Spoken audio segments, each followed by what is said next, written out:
everyone, it's Michelle, and on this Ark Crystal Isles video, I'm going to be showing you where and how to tame your very own griffin. So let's go ahead and get started. You can find a lot of griffins in the Griffin Trench over here in the desert area. The start to the trench is 70.7 by 39.6.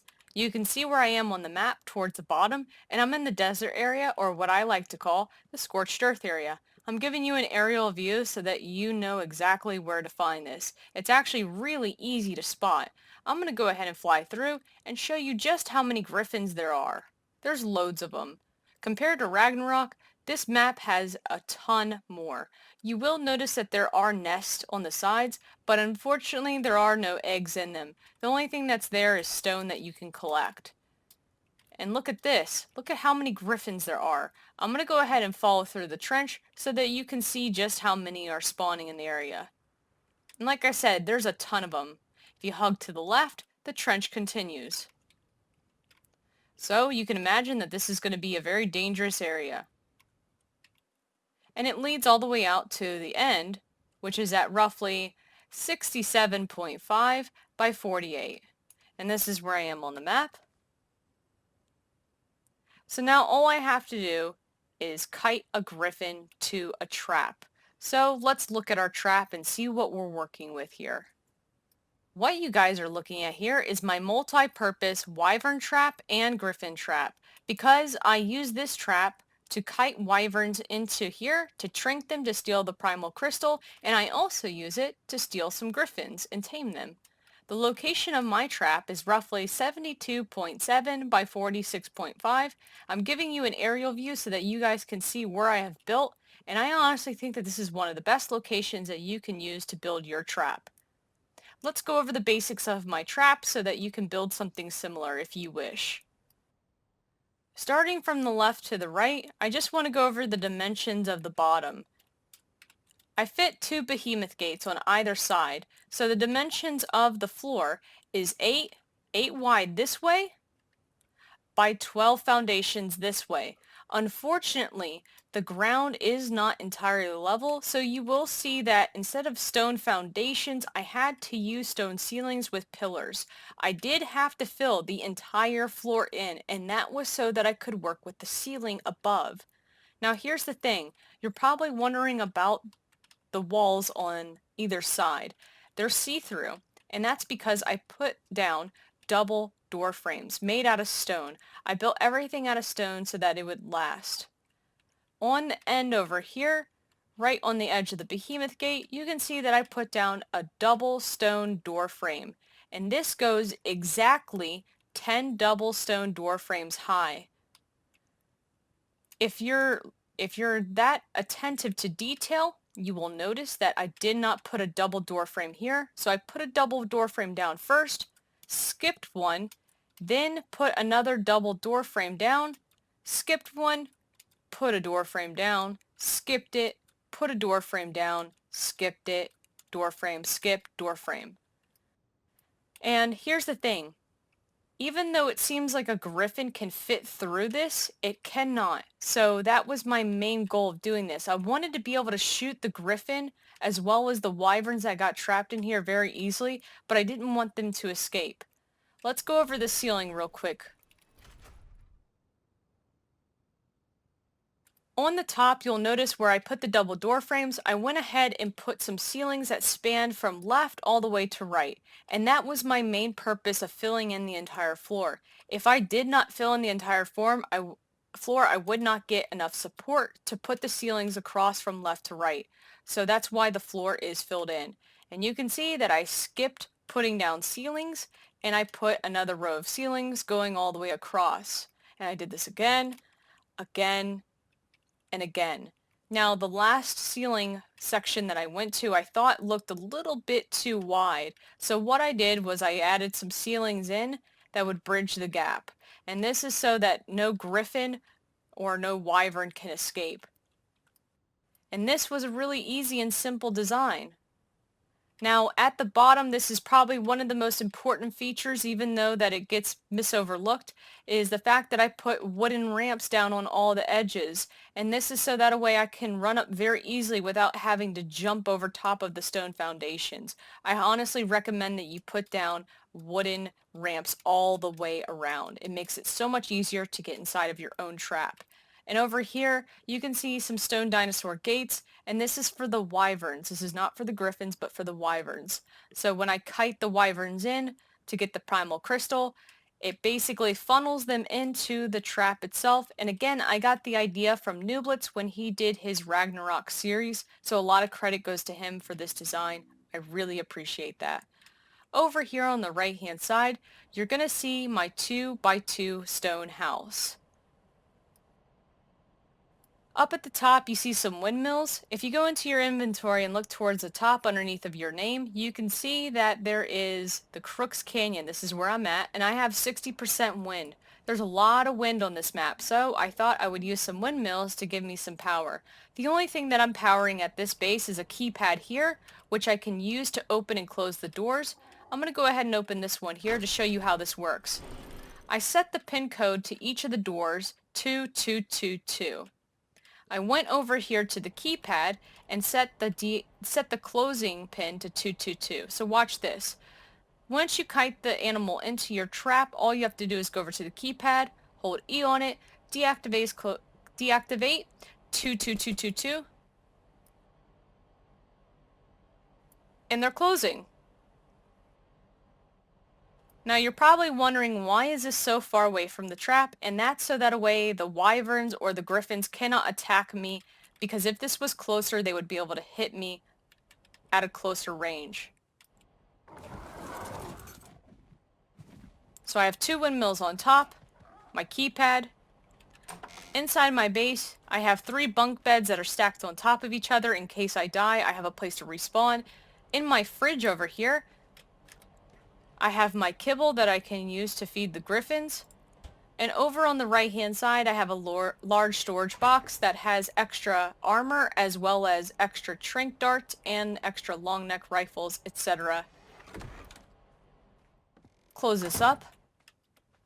And again, down here is the griffin trench. We need to find ourselves a griffin, and we need to kite it back to the trap. I'm going to go ahead and open my gate here.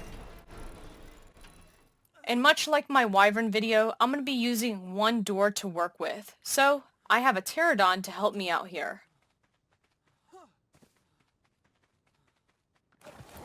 What I'm going to do is I'm going to get the aggro of one of these pterodons down below. I will get its aggro, I will fly it up, kite it into the trap, and this is why I'm using a pterodon. It is fast, especially with the barrel roll that you guys see there. But I'm using the pterodon because it can fit through double door frames, and the griffin cannot. So this is going to make it very easy for me. What I'm simply going to do is get the griffin's attention, kite it up, fly over, go through the door frames over here, land, and then I'm going to close the door. And the griffin will be trapped. So, let's go get our griffin. And that's a level 150 griffin there, as well as a level 45. I would really like to have that level 150, but unfortunately I'm going to have to move the other griffins out of the way, so you might have to do this as well. When you find a high level griffin that you want to tame, simply get on your pteranodon and kite them away. The pteranodon is faster, but you need to make sure that you have the stamina to get rid of it. My stamina on my pteranodon is up to 1,000. Alright, so let's go ahead and get these griffins out of the way. If you kite them over top of another animal, they'll get aggro onto that and they'll start attacking another creature.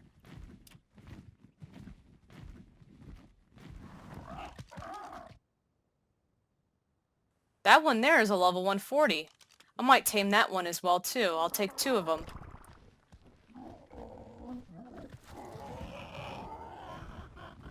So what all you need to do is get close to the griffin, and the pterodon can outrun it on Crystal Isles. It's actually quite easy to do. Unfortunately, I opened the other door, so I'm going to have to swing this around and get it into the trap. It's going to be extremely easy though, as long as you have enough stamina on your pterodon.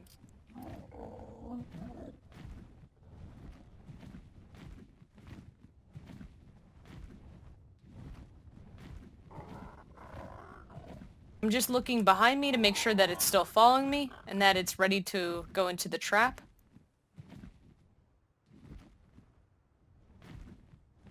It seems to be moving very slowly.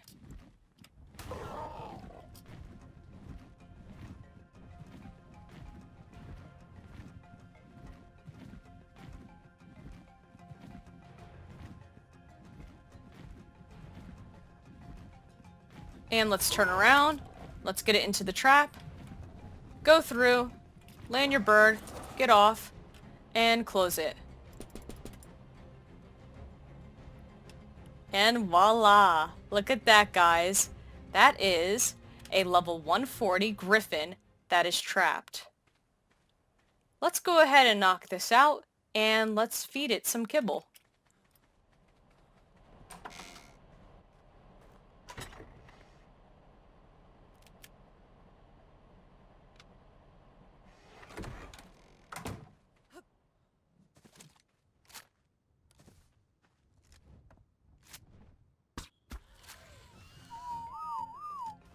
You can see that the griffin cannot get out, even though it looks like it should be able to escape the trap. It's just going to aggro onto the sides and it's going to keep attacking. This is so easy to do. As long as you have a high level pterodon that has enough stamina to kite it into a trap, you should be fine. Heck, you could even use a low level pteranodon. As long as you put all of your points into stamina and you have yourself a good enough trap, you should be able to get your very own griffin. The preferred food that it eats is extraordinary kibble or raw mutton. But for this purpose, I'm going to be using extraordinary kibble to tame it. This is going to take a while to knock out, so I'm going to go ahead and skip forward a bit until it gets knocked out. Alright, and it's knocked out. That took a lot of tranq darts, by the way. One thing to point out with the wild griffins, in case you're not aware of this, is that they do not have a gender, so they are not breedable. So, it's best if you tame up as many high-level griffins as possible, because there is a huge chance that you'll get yours killed. So just tame up as many of them as you possibly can. The torp pertinent goes down quite quickly, so make sure that you have some narcotic as well too. I'm going to go ahead and put all my narcotic inside. Keep it topped up, especially if you have a high level griffin. I'm going to go ahead and wait until it gets hungry, and then I'll put the kibble inside of it. I'm going to go ahead and starve tame this, so that way if a wyvern comes up and pecks it at least once, and I'm able to kite the wyvern away, I can re-knock it out and it will still get 100% efficiency on taming. The griffin's ready to eat. I'm on ×4 taming, so my griffin will only need 6 kibble. I'm going to go ahead and put 7 in just to be safe. Go ahead and put it in. And again, it needs extraordinary kibble or raw mutton.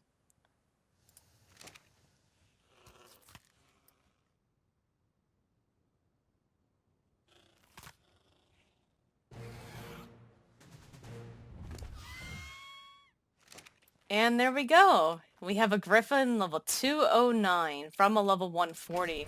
That's actually quite good. Let's go ahead and look at its stats. 3,600 in health, 630 in stamina. That looks quite good actually for that level griffin.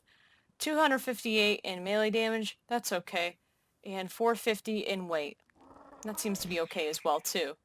Now, let's go over the griffin basics, for those of you who have never ridden on a griffin before.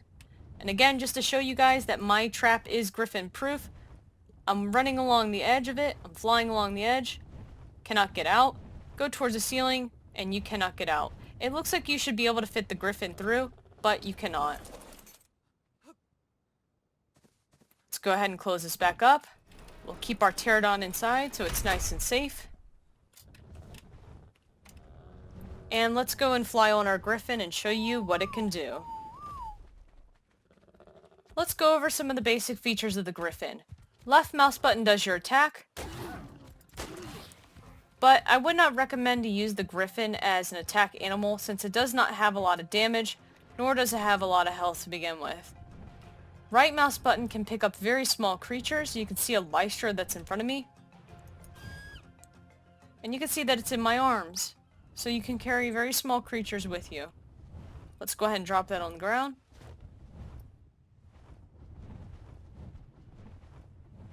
It flies rather slow just on its own, but when you get height is where it gets its speed, and I'll talk about that. If you're on the Griffin and you look down and you hold shift, you get a speed boost, and you can arc yourself up, and you can get your height back. And again, this is a great way to outrun wyverns, and I've talked about using a Griffin to steal wyvern eggs and to how to steal my wyvern eggs video. If you look towards the ground and you do a dive bomb, if there is a dino nearby, you will give AoE effect, and they'll take damage. For example, let's try that again.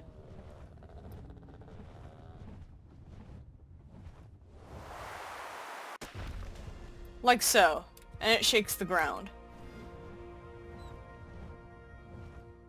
Let's try it on this dillo over here.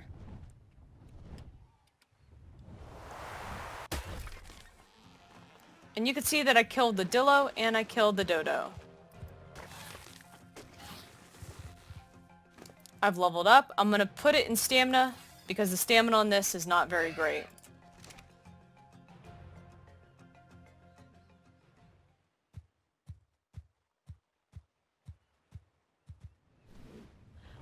The last and final thing with the Griffin that makes it very useful as well too is the running ability that you do with the dive. So, for example, if you look towards the ground and you dive, instead of smashing into the ground, you can run on the surface. Angle yourself, and hit the ground at an angle, and you can see that you can run. If you lift off while you're running, you'll still have that speed boost just slightly.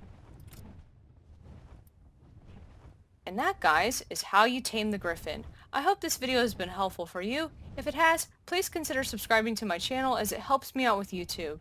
Thank you very much for watching, and I shall see you next time.